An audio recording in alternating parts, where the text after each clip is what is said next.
I'm gonna eat one. Congratulations. Mazel tov. I'm happy for you. You rest up. Vale, can you give me a perception check for your rest, please? Ian sarcasm. I like it.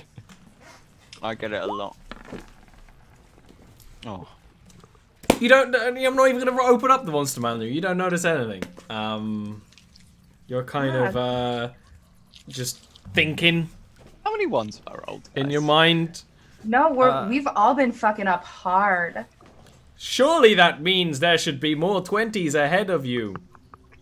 Or maybe I'll get some. I actually got a 20, but it was just it was a disadvantage 20. That was sad. Aww. So those are the worst 20s. You rest up.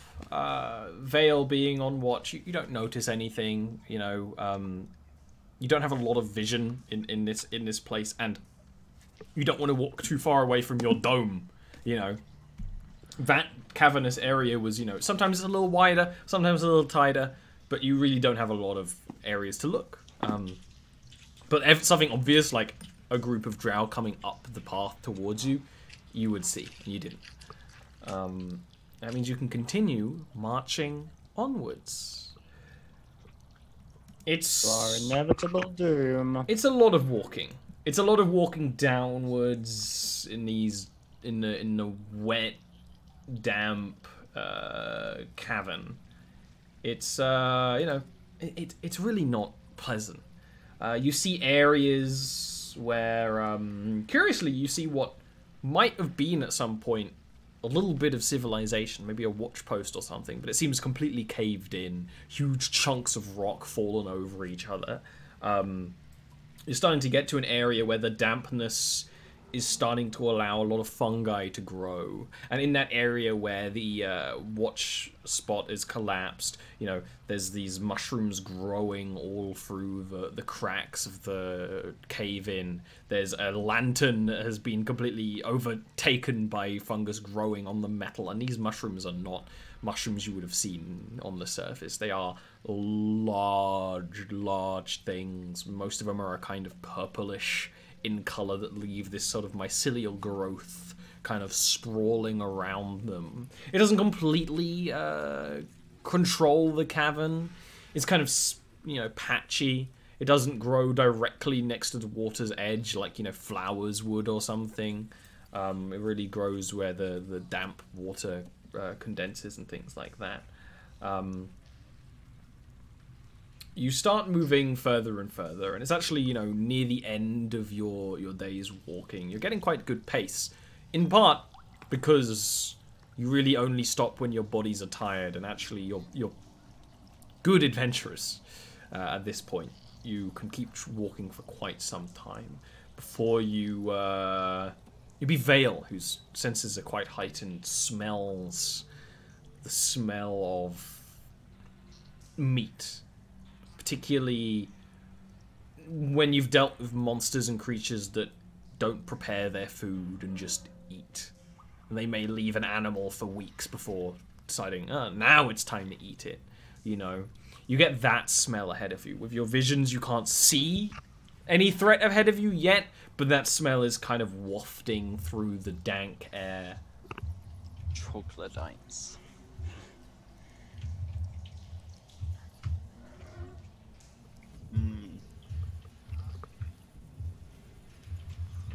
Something seems off further ahead. It might be best if I was to slip away quietly and just check it out for a moment or two. Why don't you just learn to control it instead? Oh, Phil.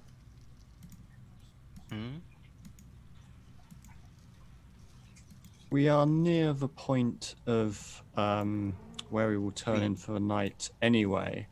I can use my cloak to aid our stealthy passage, and then it would recover this once we had had a night's rest. It would be a simple matter to trek a few feet down the corridor, but very well. I shall show restraint. He glances at Indira.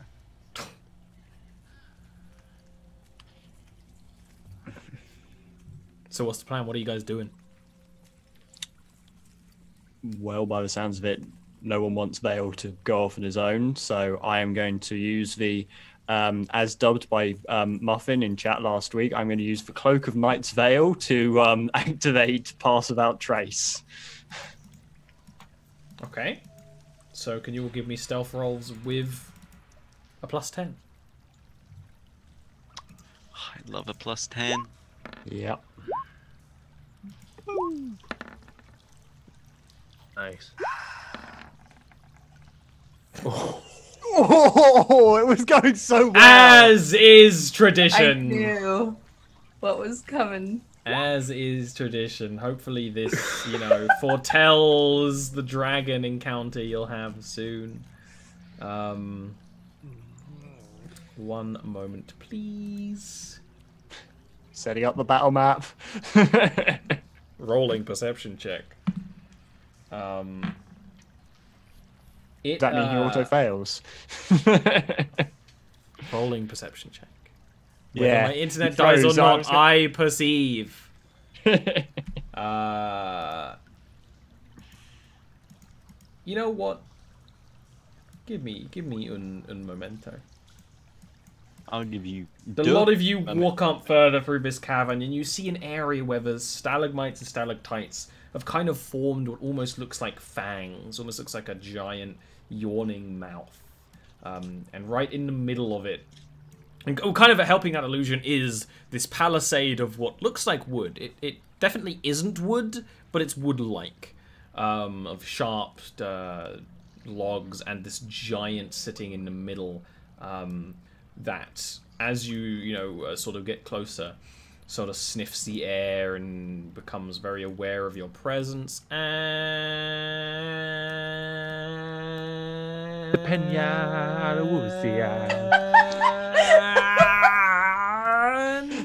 roll initiative.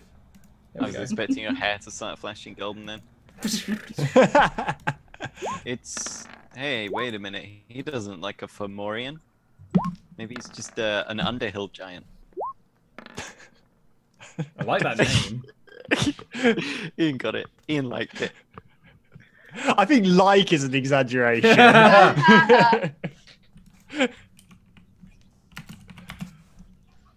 You actually get the first, as you sneak up. Vale, you have a couple moments ahead of the rest of them because you're very stealthy. You see this giant figure, it's clearly a giant, like the race of giants, just due to the proportions. Big black beard, it's knotted and mangled, so is the rest of his hair, and it's leaning on this big, well-made dark iron cage, around 6 feet large. It's very ornate, probably drow make or something of the sort. It's leaning on it as if it was a club or something. And it starts sniffing the air. There's the smell of meat as you can tell it's cooking something up. And it knows you're there, which is when you get the drop on it. Am I supposed to be this far behind everyone? Yeah, that's part of your bad roll. Okay. You didn't get, catch up to the rest with, what's going on. So, Vale, your turn.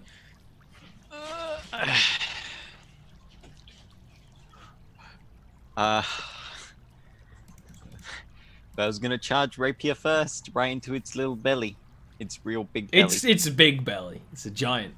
But I'm gonna insert all 6 feet of my rapier in there. What? That's a long rapier. Rapiers are long, but it's not that long. But 1, 2, It's like a 3. freaking cartoon. He just keeps going.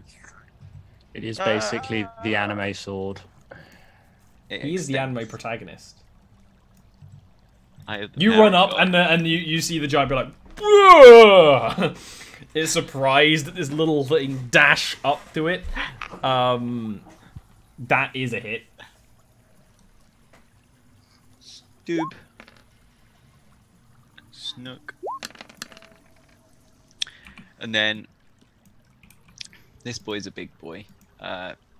Vale reaches back, pulls out the familiar slightly curved dagger, hits the button on the back, and drives it into like its knee.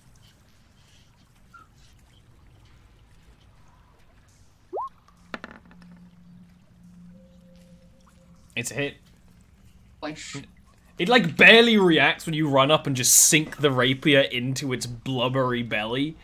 And this is drow poison. Ooh. Let me open up my Dungeon Master's Guide because it's Actually, specific. That's offhand, so it's only 2 damage. I've just not got it up properly, sorry. Rude dude. My apologies.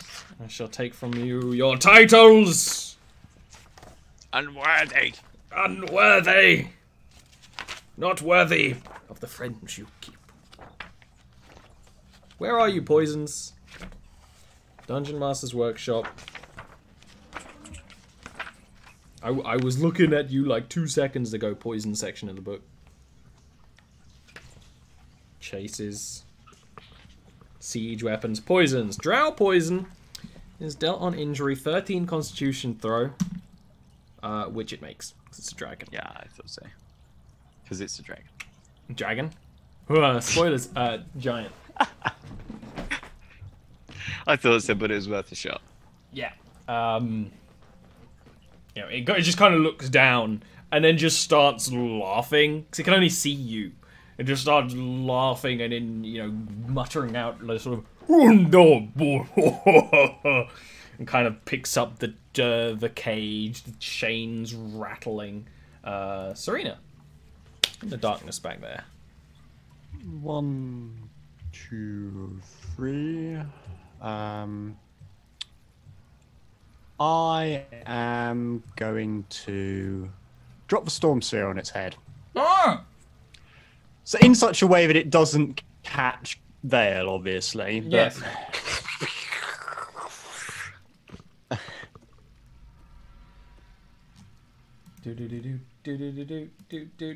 I wonder whether you could drop that from stealth. Creatures within the sphere have disadvantage on wisdom perception checks made to listen, and then all creep by.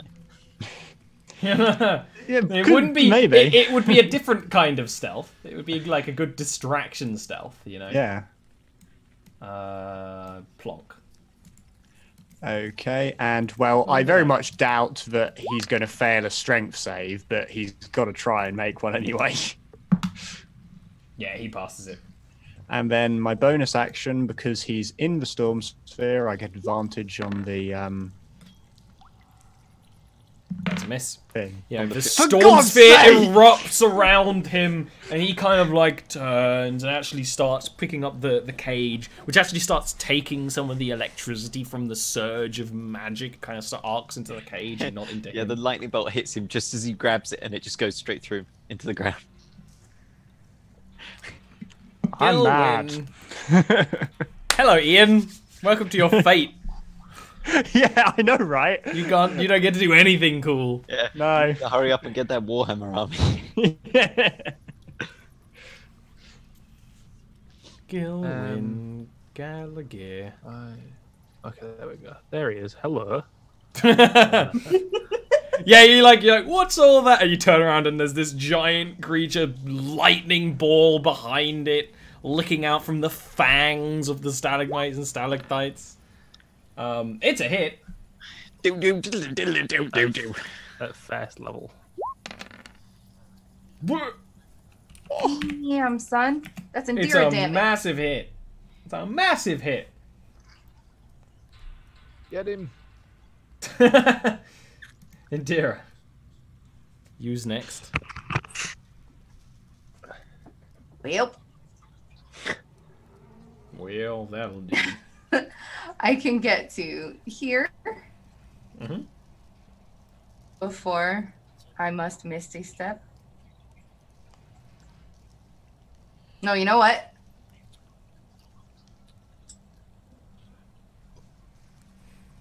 I'm gonna rage.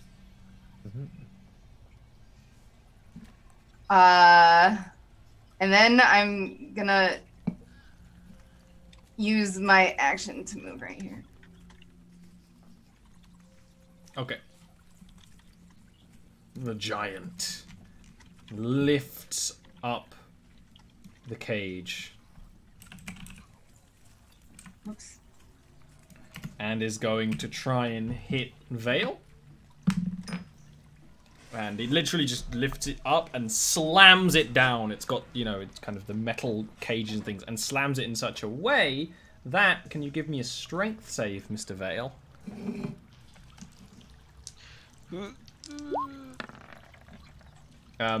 You are forced inside the cage, kind of squeezed through the bars. The attack itself is going to deal 29 bludgeoning damage to you as it crashes the weapon down on you, and then is going to turn and attack at Indira, which is a miss. The weapon just slams into the ground, rattling around Vale inside, but not taking making him take any damage. And it's your turn next. Turn end. Yes! Strength save. So, Vale. He actually takes that lightning damage. While inside the cage, you are grappled and restrained. Grappled and restrained. Okay. D&D quick ref.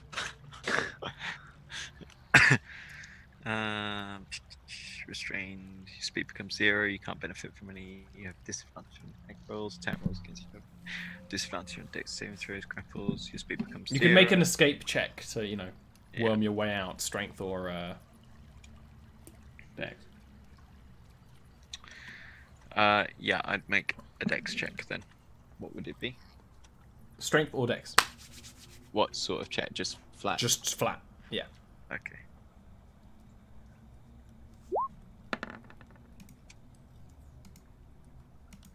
That is not enough. You're trying to like wiggle your way out of the cage bars. And you're like, how did he get you in there? All the while the giant is like swinging the cage around. So like you managed to get like an arm out, and then you're slid to the other side of the cage. Whole thing is very unpleasant. Oh boy. That's your action. I can't really do much of use with my bonus action, I fear. I fear. Other than scream help. You can scream for help. Help! Clank. Clank. Serena. Okie dokie. Step forward. Bonus action, Storm Sphere, Lightning Bolt. Whatever it is. That is a hit. Oh, thank God for that. I was about to be very I know annoyed. it's rare, but sometimes it happens. You know, the giant is kind of like laughing. It's actually shaking it with Vale inside, seeing him try to get out, and then this bolt of lightning just burns up the back of the creature, straight up setting this is a hairy giant, setting the back hair and the fat around it just on fire. And then I am lobbing a twisting Fellstorm straight at it. So it should end up like in its space, basically in like its first space this turn. Okay. Dex save. It's a giant. It fails. Yes, I finally hit with it. Yeah, well, you attacked at a creature that doesn't have a really good dex for once. Exactly. That was why I did it. Oh, really? No, that's a pretty. It's an good. average It's damage roll, great. yeah. You know, it pushes the. Oh, that's so sad to That's hear. big boy damage. You're like, that's average. It's It's great almost damage, perfectly average, I think. Is it, you know, the force of the storm of magic, you know, starts pushing it back more and more, and actually like pushes the cage to the ground and scrapes against the ground, setting up more and more sparks. Gilwin.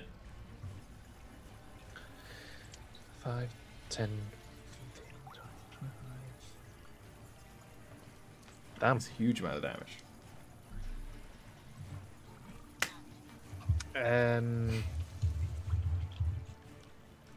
Okay.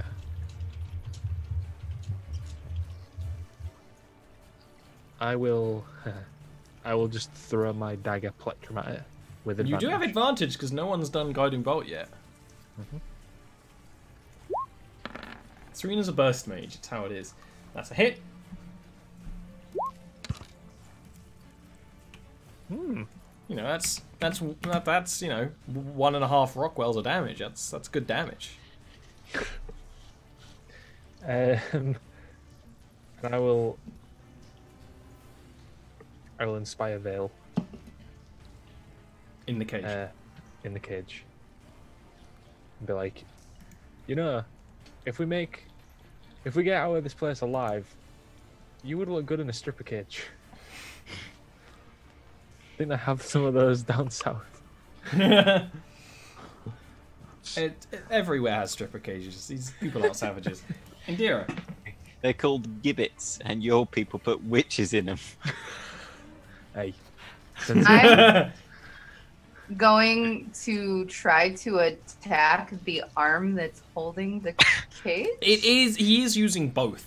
It's a big thing. Okay, well, I'm gonna attack it as arms then. Yeah, you can attack his arms. That's okay. Is it? Hell yeah. Oof. I'm gonna do it again. I second that. Oof. It's a hit. It's brutal, and Doxy, close your ears. You know, you managed to hack into the bone of one of its arms. Also this, by the way. And it makes the thing howl out and kind of stagger back, and it's going to attack you. Does it not drop the cage? It manages to hang on to it? Yeah. It's just incredible. Like, this creature now is coated in blood. It's been burnt at the back. It's incredibly injured. What's your AC DC, Doxy? 16. It hits. Can you give me a strength save, please? Mm-hmm.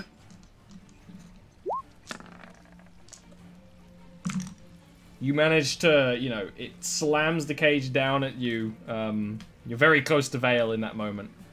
Hey. And then you're like, throw it away. You still take 28 bludgeoning damage. Oh my god. And then it will swing wildly at Gilwyn on the other side of it. Which is going to be a hit, because Gilwyn is Gilwyn. Wait, hold on. Gonna regret Ooh. that. Ooh. Can I cut in words it? Yeah. I'm gonna do that.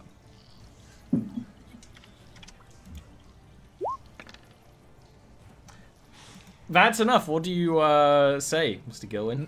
Not so fast, you mound of flab. Wiggle. Whoa! And like, puts a hand on its tummy.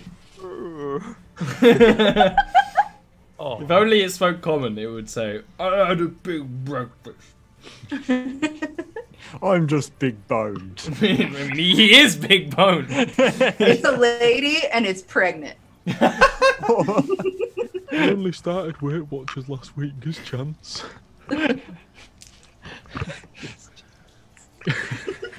Vale, it's your turn. Turn end. Freedom! Doxy is so good. Guess what I'm adding to that? A Stormsphere D8. is amazing against creatures like this that like they just can't move in this situation. Don't cut me, Dean Cuddy. You cucked me, Dean Cuddy. You're trying to struggle and move out. I mean, considering you didn't make it on a 15, trying to roll a d8 to make it when you rolled an 8 was maybe not the... Could have been a 16. That's what the DC is. The 16 DC. I Serena. smells it. Oh, Niels. Cheeky question. Ollie's probably going to say no, this is not how it works. But Twisting Fellstorm moves 30 feet at the start of my turn. Logic, based on where I cast it from, it would be here next to Indira. If it moves again, does it hit the giant again?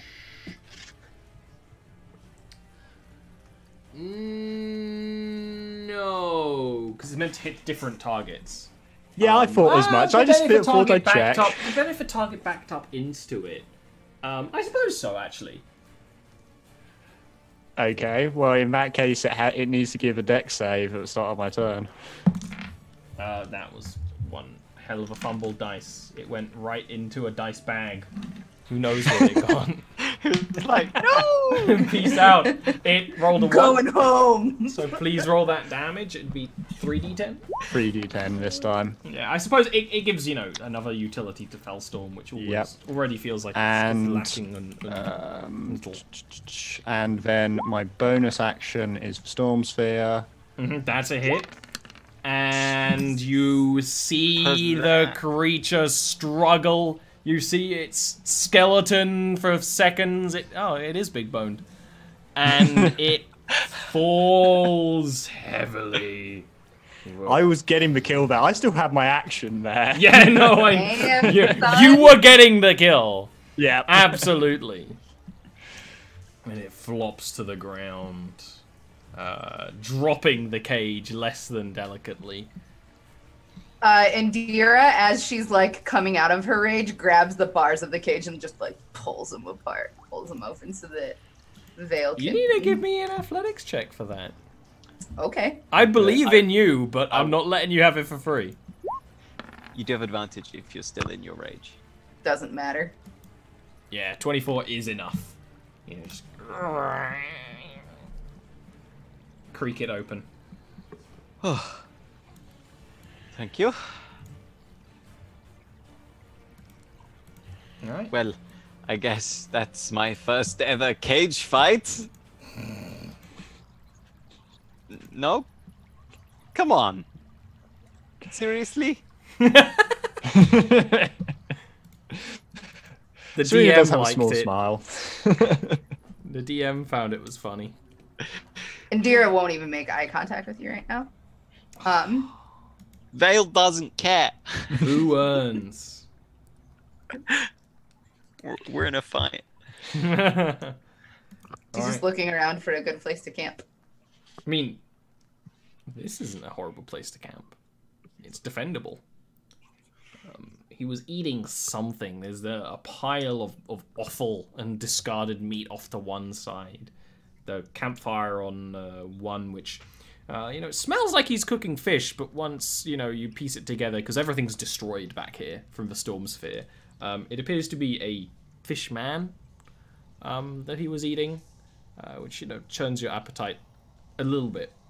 But really, it's up to you. You could continue on if you wanted. It's a little bit late in your travel day to look for somewhere to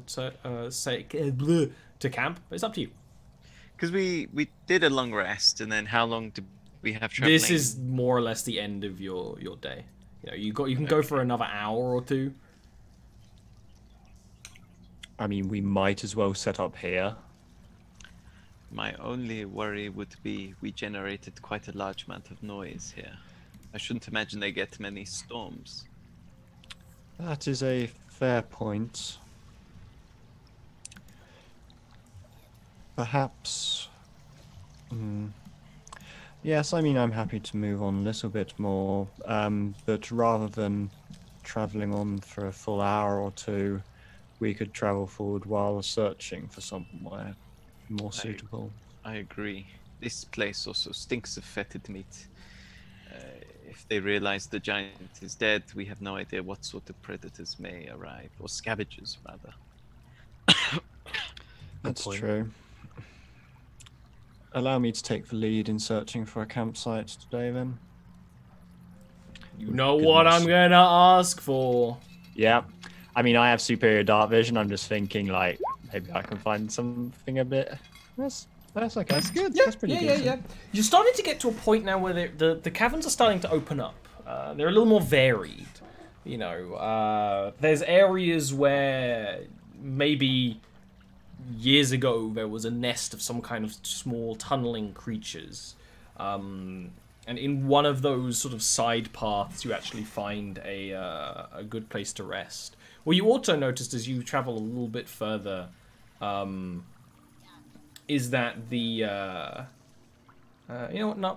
Not giving it. Nah. I retract the curiosity statements. You find a safe place to camp, though. And there's little side passages and things. Okay.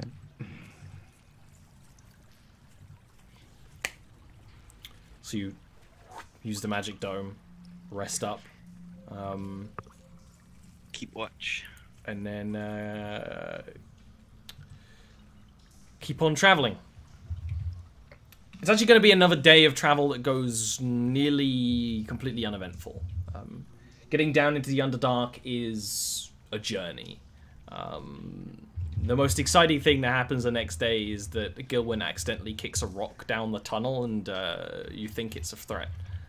For the way it clatters down, and you think it might be something about to jump at you from behind something else. Fool of a girl. Yeah. The rest of the stuff, you know, the tunnels themselves are very much the same. Fungal growths in some patches, clearly things that have been living down here. You think it might be kobolds or something. It's not so deep into the Underdark where you would start to see that truly strange types of life, you know. Sounds like Dean Curtis. After a, you know, you have that day, you find a place to rest, you rest. Journeying forward the day after that, you, again, Vale's senses are highly tuned to give his, you know, more reasons to have a huge ego. While traveling, you start to see, you stop the party because you see the flickering of a campfire light in the distance, the way it's reflecting off other rocks. At this point, actually, there's less wetness. Not just because I showed up, but, you know, you started to get away from the areas where the water's trickled, and all those waterways have trickled off into side paths or something. The chord passageway is... there's still some degree of humidity, but it's starting to get a little drier in comparison. The cavern walls are no longer coated in a thin layer of condensed water. It is more, you know, a typical cave. But you see the little flickering firelight of a camp ahead in the distance. And from your listening, even a little bit of conversation, but again in that language that the drow were speaking that you didn't understand, not in their Elvish.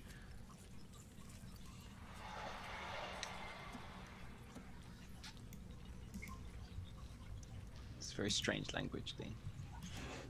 Sounds like a train. Yeah, it's strange. So what's the plan? Yeah. You would clearly stop the party. You can give me another perception check to try and work out what's going on more. You can sneak ahead. It's kind of up to you. There's someone ahead. I can't quite work out. Let's say, quieten down for a moment and I will see if I can hear anything useful. I'll start off with the perception check. Okay. Indira starts banging pots and pans together. I'm just kidding. I'm just kidding. He says be quiet. I don't like him right now. I'm going to do the opposite. You actually noticed what you thought might have been firelight.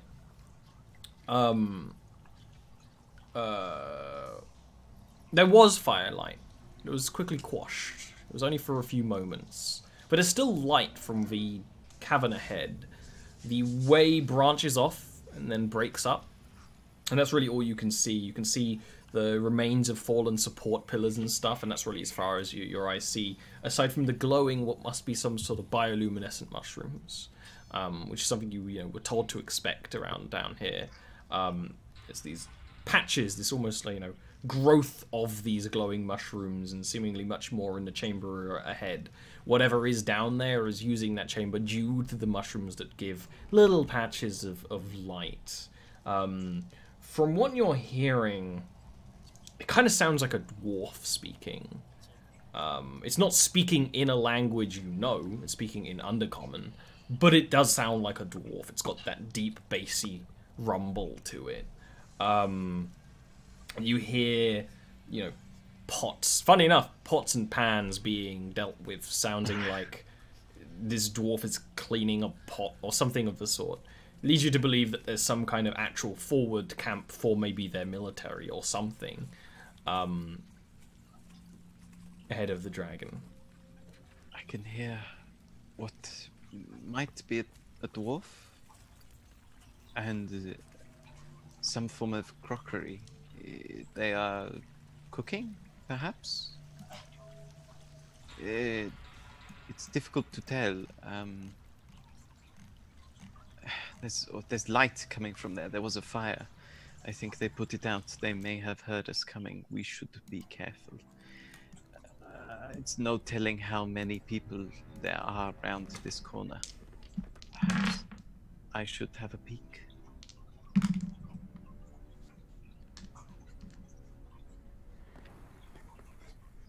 Go. I will message you if you do not return within 30 seconds. Give me a minute. A minute. Either way. Vale would crouch and slink off in that direction. Give me that sneaky check. Okay.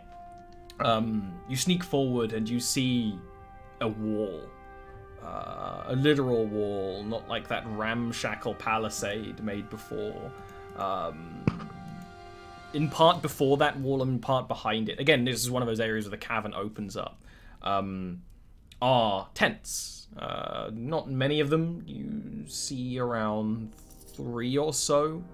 The wall appears to be in some parts stone, in some parts that wood-like material. Clearly made quite quickly, but it seems like there might be remnants of an older wall, an older structure in here that have been fallen apart due to time. Impossible to tell how far. The walls of this area have those glowing blue mushrooms in growths, and what you see is 2 groups. Right by the entrance, kind of off to the side, is a dwarf, but it's not like a dwarf you would have seen before. Its skin is dark and grey, almost a little bluish. It's bald with a white beard, and in some parts there's almost these spines that grow out of the beard.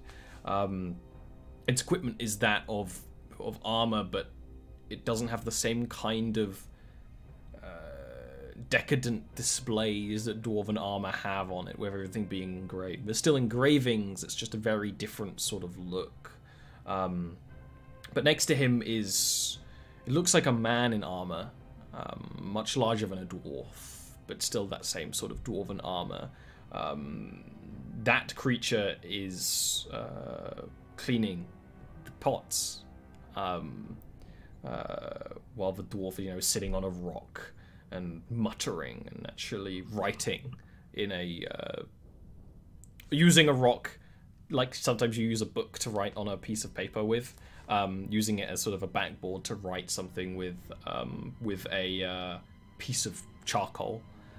You see beyond the wall, and there's only around a 10 feet opening of the wall itself, 2 drow. They're women. They appear to be of that kind of mage or priestess caste. They definitely have that air about them, and they are talking quite quietly in hushed Elvish, too far away for you to get their words without going further and trying harder. But it's clear that, this is some kind of outpost for the Treaty of the Deep. You see 2 of their factions, at least. I think Vale would fall back after that, since he's got a timer from Auntie Serena. It's for your own safety as much as anything else. For your own. You're counting it out, and he comes back 4 seconds before you were about to be worried. Yes, there's a checkpoint, a wall, deep dwarves, and drow, casters from the looks. At least 2 priestesses. Can we sneak past them? Do we want to sneak past them? Or you drop one of those tornadoes on them, we weaken them, and we feed them to the dragon. Less weaken, more fresh meat, but could work.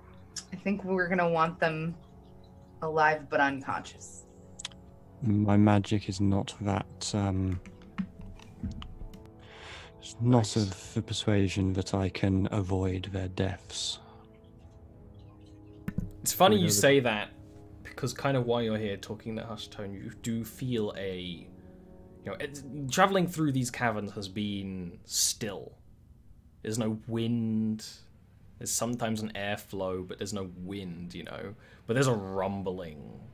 What can only be described as something large moving in caverns nearby.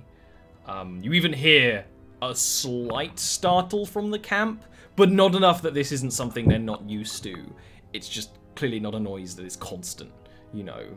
It sounds like a big creature dragging its body against the stone, and it's making all the caverns around tremble.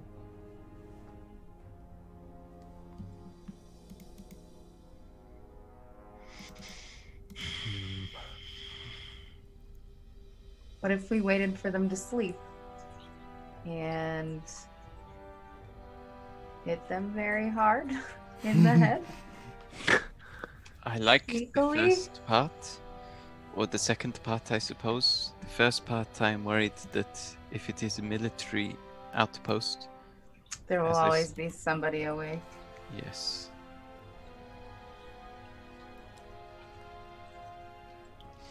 The rumbling passes. Could sneak close and then open the attack. I can drop a storm in the camp. Risks alerting the dragon. Did it look like the dragon would be able to make its way into that cavern area? You have no idea how big this dragon is. It's a big cavern. You know, Yeah, like, okay. like it opens. You know, you don't know if a dragon will be able to walk through the areas. Like sometimes during these caverns, it's 15 feet across. Sometimes it's 60. You know, you have no But idea. I'm gonna go ahead. And You can, you know what? You can give me an investigation check though, or nature. But I think investigation is probably better for you. Or they're the same, whichever. Who gives a shit? They're the Roll same. something. I'm gonna do a nature because I'm estimating the size of a dragon rather than.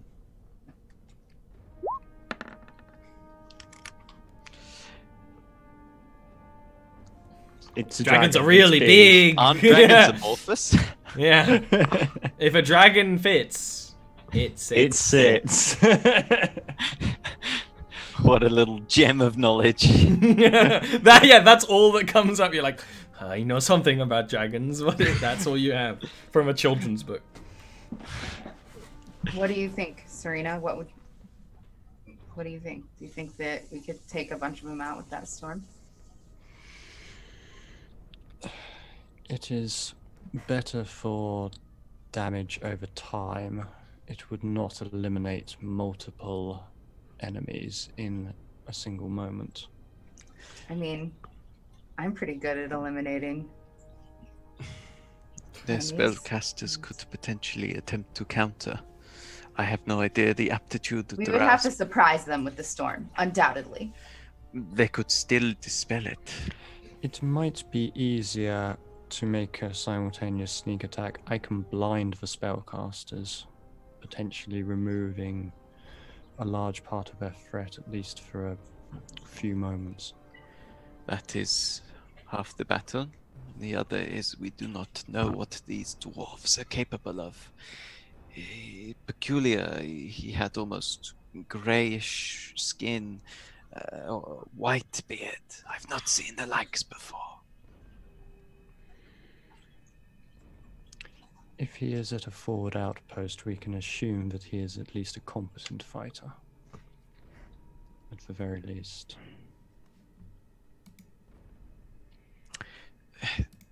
The other alternative is we attempt to make our way through in disguise. The danger is if we fight the dragon as we intend, then that causes a ruckus. They might come and investigate. This is true. I think that it's two birds with one stone or death here. I think the dragon needs to eat these people. I would say it is safer to try and eliminate these people while we have the jump on them. You actually Agree. hear the sounds of metal scraping against metal. veil kind of peeking. You see that guy in armor walking up with some wastewater to throw like round the corner of the cavern out of the way. How far is he?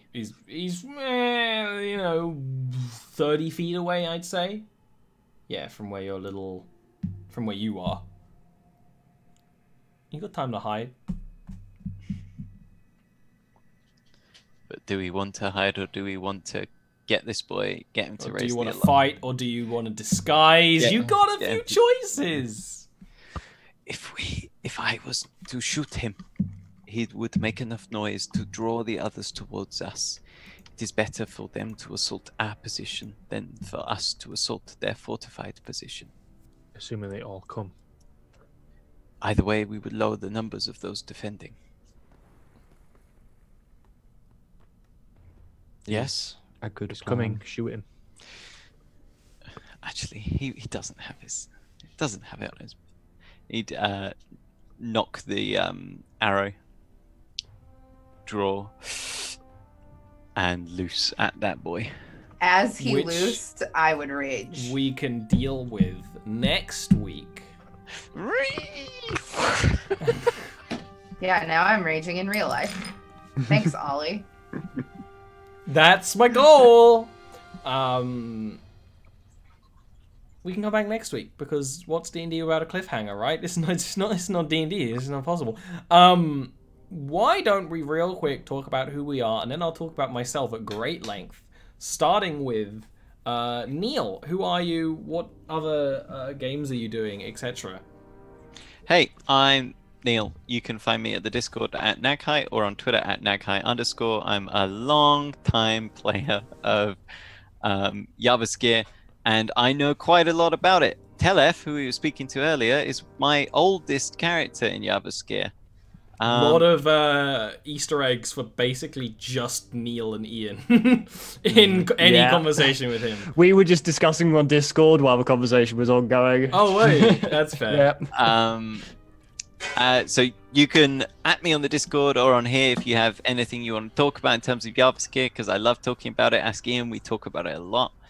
Or you can find me earlier on a Wednesday on twitch.tv/DaleRick, where I am in a Pathfinder game, which is very different, a lot of fun. It's a Pathfinder Kingmaker game, not the module, just the Inspired concept. by the game. Yeah, right. The concept. And which that is a really fun concept to do in D&D. Definitely. There and is- it works. I think it works well with the Pathfinder system. There is Rather than definitely something similar that might happen in the future of Jarviskjir. But better, Ollie's because I'm doing Ollie's it. Ollie's going to bring out Warlords of the Underdark. And you can find it there at 13:30 BST. Wow. Also, someone who makes me say wow on a regular basis is Daniel Gallagher. Who are you? I'm Daniel Gallagher, but some people call me Dean Cutsforth, which is They're weird. wrong. I don't know why they do that. Yeah. So what I want you guys to do in chat right now is to open your Spotify, or open your iTunes, or open your Amazon Music Store, or open your Google Play and search Dean Cutsforth, 2 words, CUTSFORTH, and listen to my first album, Revelry Remedy. It's good. It's very good. It's good. It is good. 5 out of 5 D&D nerds agree. Ask your dentist if Revelry Remedy is right for you. If he says no, find a new dentist. Yeah.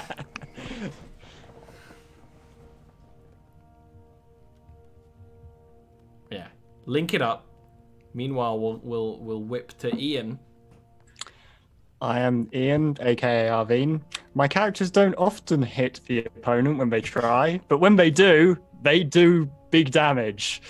Serena just causing chaos there. I am also a relatively long-term Jarviskjir player, so if you don't like talking to Neil, talk to me about it instead.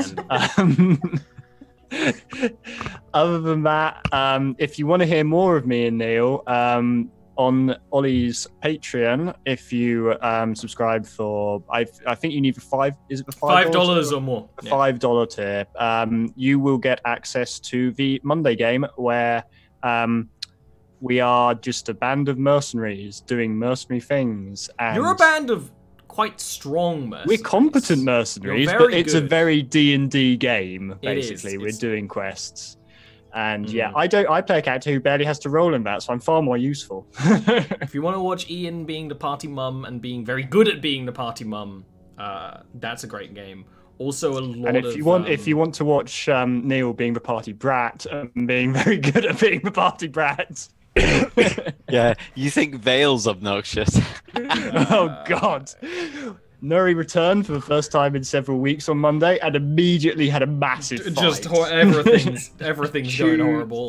Big family fight. Yeah. Neil's just always gotta have a tood with someone. It's when you run RPGs, you figure out like what character you enjoy playing.